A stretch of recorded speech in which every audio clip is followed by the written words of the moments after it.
Yeah. Yeah. Okay. I guess we'll have to start to save time, and then Yeah, sure. I'll give you the controls, and don't forget to admit people when you go through Okay. as usual. Um, Welcome back, people, to our Fridays webinars, and today, as usual, we have a great presenter, Dr. David, original from America, but now in Thailand.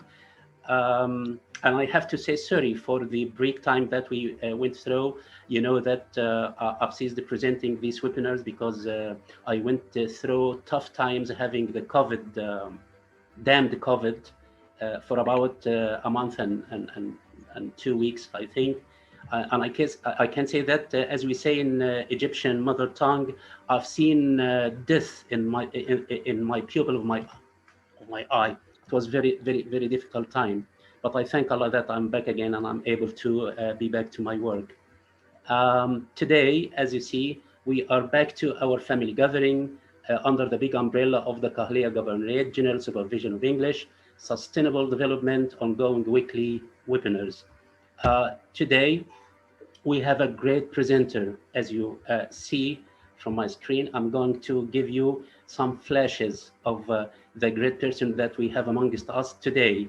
We have Dr. David Birden, the English language specialist with the Institute for Population and Social Research, Mahidol University in Bangkok, Thailand, where he teaches academic reading and academic writing, um, for the social sciences for master and doctoral students. He is also the journal manager for the Scopus Indexed Journal of Population and Social Studies. With the same institute during his tenure, he has acquired several prestigious teaching qualifications and certifications, along with a Bachelor in Secondary Education with honors and a Master of Arts in Teaching with honors, both with concentrations. Sorry, I have to move this to be able to do that one. Um, both with concentrations in English. He is currently a doctoral candidate pursuing a PhD in applied linguistics for English language teaching at King Mongat University of Technology, Thonburi, Thailand. And sorry if I've pronounced some of the name of cities or places in Thailand in a wrong way, because we are not so accustomed to that. You can correct me if I've pronounced something wrong. Now we can move to Dr. David, but before that, we have to have a look at today's topic. Today we'll be talking about foreign language and anxiety and its effects on EFL students. And I guess when Dr. David told me about the topic, I was so happy because that affects our learners of English here in Egypt, even those who are learning English in a free way, or the academic learners of English, because it's a great topic to be talking about, because we have really an anxiety using the language. So now we are with Dr. David. Doctor, I'm going to make you a host now, and I'm going to give you the controls. Okay. Okay, sure.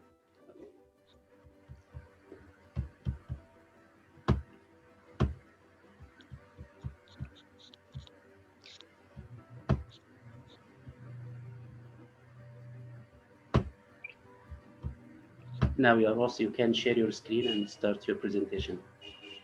Okay, great. Okay. Let's see, share screen. Yes. Okay, wonderful. Yeah. Well, thank you again. I believe this is the second time I have presented, right? Yeah. Hey,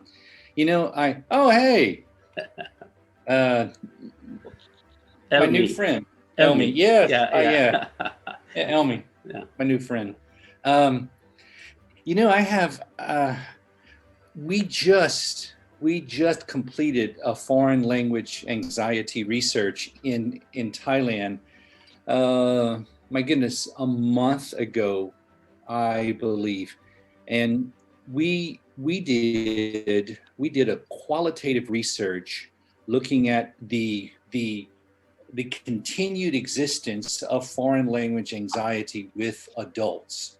Yeah. You know, mostly research into FLA, foreign language anxiety, is done with students, and it is it is quantitative type research where the students have to tick boxes in a Likert scale type survey.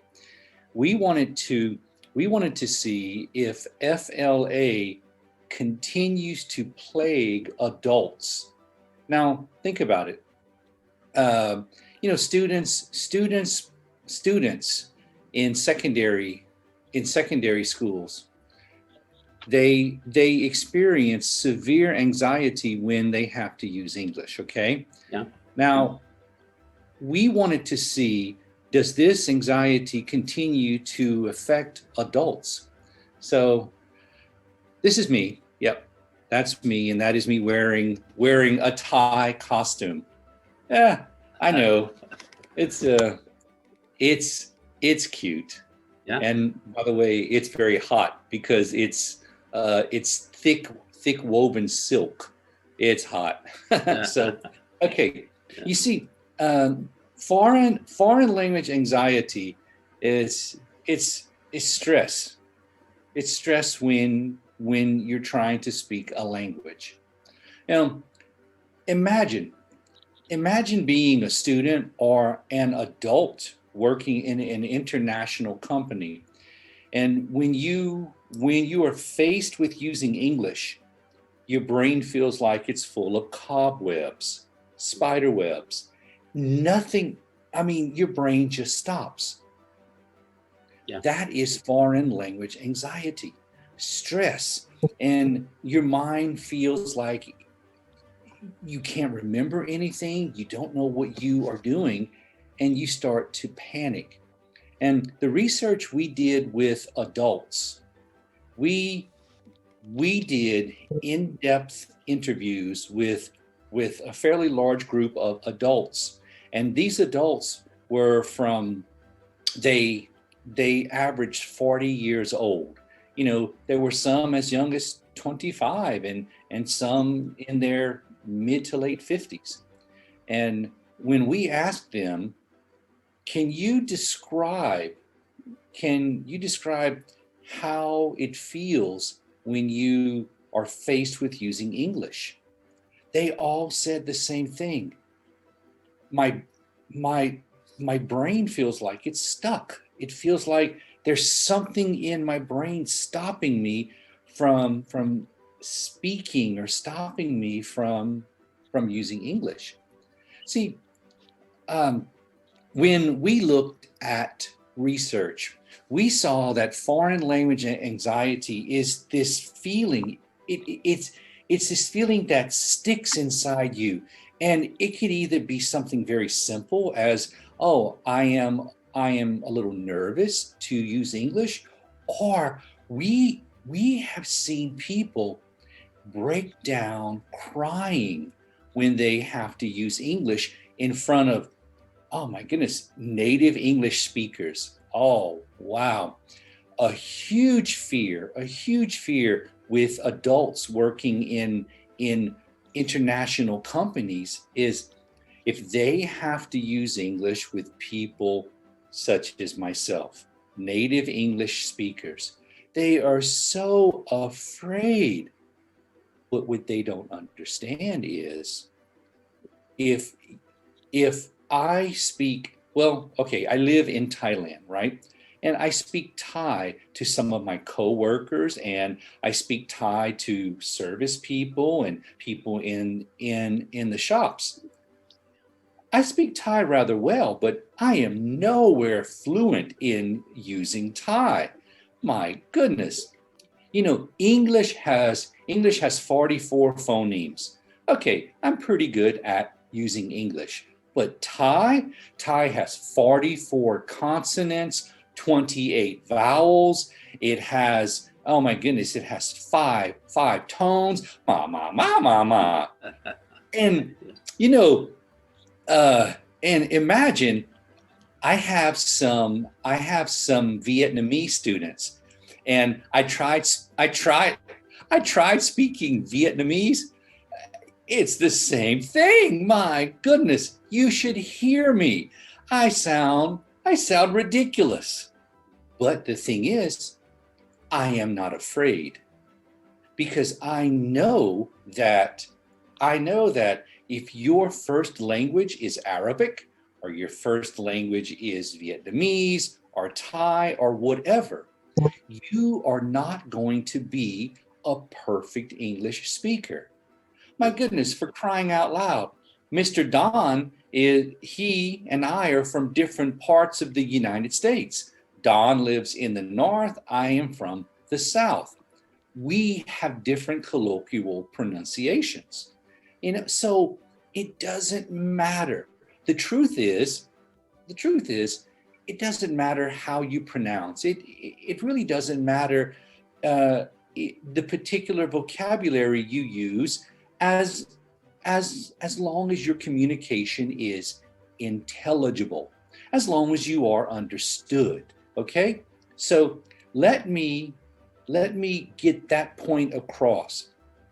If any of you are listening to me and you are afraid to use English, you know what? The truth is, native English speakers, we love when you speak English. It's the same way when I speak Thai. Thai people love when I speak Thai. And if I make a mistake, no one really cares. Mhm. Most of the time, if I mispronounce something, and if it sounds like another word, and it just doesn't make any sense, people laugh. They smile because they're like, "Oh, you're trying. We appreciate you trying." So the truth is, no one cares. No one in the world cares. If you try to speak a language to the native speaker of that language, believe me, they are flattered that you're trying to speak their language. Look, I speak, I use Tagalog with my Filipino friends, and they laugh when I make mistakes. You know, look, the truth is, every culture is different and every language proficiency level is different. And when people feel afraid, they have this fight, flight, or freeze response. They really do. They're like, "Oh, I, I don't know what to say in English. Let me run away." Or "I'm afraid I'm going to make a mistake." So they freeze and they don't speak. Or they try using vocabulary that's so simple. They try to limit their communication. "Hey, how are you doing today?" "Okay, bye-bye." Because they're so afraid. Yeah. Response latency. That word, response latency. Mhm. They are, when people start panicking, they speak slowly. "Hey, how are you doing today?" Okay. Or they start to perspire or shiver. Or, like I said earlier, sometimes people even cry when they stress. They really do. So, you know, studies studies have shown that uh, the or studies have speculated. Let's say that foreign language anxiety is because people are so concerned with negative criticism or self-doubt or fear of embarrassment or feeling of guilt. Let me quickly cover these. Concern about negative criticism. My friends, I before the coronavirus global shutdown, I would travel to 16 countries quite often. Every week, you can ask my poor wife. I was gone. I was doing something, traveling. And I hear stories about teachers who criticize their students, non-native English speaking teachers who just criticize their students and say, you can't pronounce this. You're stupid. And the students, they are so afraid to make mistakes because they are worried about the negative criticism of their teachers. And, research has shown that the reason why these teachers criticize so badly is because they have low English proficiency themselves. And the teachers are embarrassed, so they kind of take it out on their students. Self-doubt. Can you imagine if your teacher said, you're stupid, you're wrong, you're pronouncing this wrong, wrong. Then you start to doubt yourself. Oh, I'm not doing that. I don't know what's going on. Never mind. Okay. And it's like, oh, I don't know where all these lines are coming from. Let me stop sharing and then start sharing again. Hey, my hands are here. I'm not touching anything. So, self-doubt. When your teacher tells you that you are wrong all of the time in your writing and in your speaking, and when your classmates, your friends, when they attack you, you don't speak English well. Or you know what? Sometimes your classmates attack you because you speak English very well. Yeah. Then you start doubting yourself. And then you don't want to speak because you feel embarrassed. So you have your teacher criticizing you all the time, your classmates attacking you, you feel doubt in yourself, and then you start feeling embarrassed. Oh, what if I make a mistake? You know what? Again, no one cares. If your English pronunciation is not perfect, no one cares. The only point is you need to be understood, okay? Intelligible. So when you feel embarrassed, it's only you.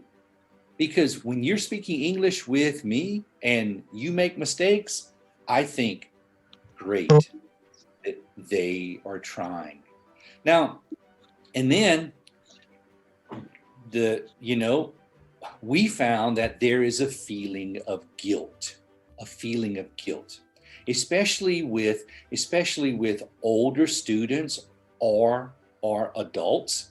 We found that when their teachers criticize them, they start doubting themselves, and then they begin to feel embarrassed. They stop trying. They stop practicing. They stop practicing vocabulary. They will stop practicing pronunciation. Then when they need to use English, they feel guilty because they can't. So it's this vicious cycle. Foreign language anxiety is real. But how can we overcome foreign language anxiety? Oh, do you ever feel tied up in knots when you have to use English? I mean, you're tongue-tied. You're like, I don't know what to say. I don't know what vocabulary. But what if I pronounce this wrong? Yeah. Let me untie your brain. See, foreign language learning, positive foreign language learning experiences with neutral or rewarding learning outcomes is what our students need. Our students and our friends who use English as a second or as a foreign language. You need to know that, look, no one is threatening you. In the real world, when you work for companies, you know what? Your English is, truthfully, it is never going to be perfect. My English is not perfect. I am a native English speaker and I make mistakes every day. See, the truth is, Teachers, if there are teachers listening to me, relax a little bit. You know, I understand you want your students to do the best, but try to make the learning environment a little more neutral, less harsh. Your students, if your students want to progress to higher learning, or if your students need an IELTS exam, or they need a TOEIC or a TOEFL exam, the only way they are going to be better is if you are gentle and positive. Telling your students that they are wrong all of the time, constantly and continually correcting their mistakes, does not help. Your students need to have a different learning environment, a richer learning environment, something that says, hey, look, you're doing great. I've noticed this is a problem for you. Let me help you. Let me help you with this problem. See, it's very simple. We don't need to be so harsh anymore. We don't need to be so judgmental. See, the truth is, the best teachers are those who show you where to look, but they don't tell you what to see. They help you, they guide you in the direction to go. They don't need to always tell you when you do wrong. Because the point is, if you are always telling me when I make mistakes, that is all I will think about. So, students, if you are trying to use English, I believe in you. I believe in your ability. And teachers, if you are teaching English, the same thing. I believe in you. If I can be of any help to anyone, here is my Facebook page. Send me a message on Messenger and I will contact you. Even if I do not know who you are, I will respond and I will be very polite. I will say, hey, how do you know me? How are we connected? And someone will say, oh, we have mutual friends. You see? Yeah. So it's just one big world. So thank you so much for listening to me. And please, if anyone has any questions, feel free to contact me, send a message. I will love to